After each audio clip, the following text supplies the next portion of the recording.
Good day farmers, my name is Sonia Molebuchi, Senior Manager Sales, and here's your tip for the week. Today we'll talk the purchase of a farmland.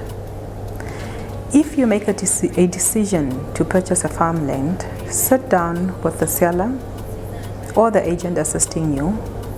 Most importantly, find out whether there has been a valuation done on that property, which valuation should not be older than at least a year, because the farm prices are fluctuating from time to time, and there's always a big variance in farm prices, the fluctuation thereof.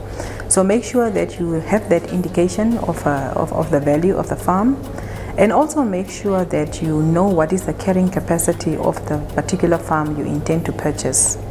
If you are in livestock production or livestock farming, it is important to know how many animals can the farm carry, because that is an important criteria that we look at when we finance farms. Make sure that you also take the time to visit and inspect the farm that you intend to purchase, because you need to make sure that you also inspect and look at the infrastructure of the farm and the boreholes. Make sure, verify that those boreholes are actually functional.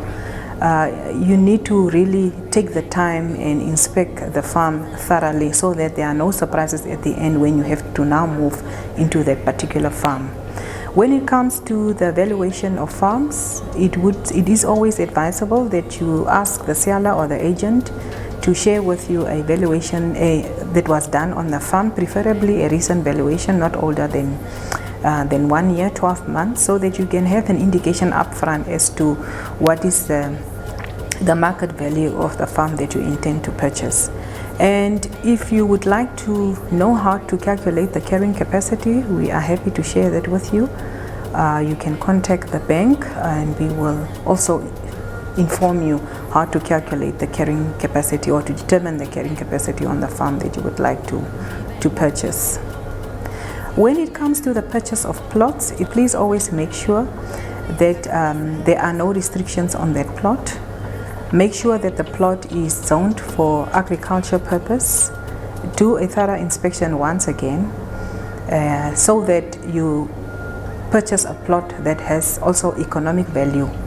And when you are purchasing a plot specifically, a business plan is very, very important, because you need to indicate to the bank, based on those particular hectares, what economic value in terms of agriculture are you going to bring or derive from that particular piece of land.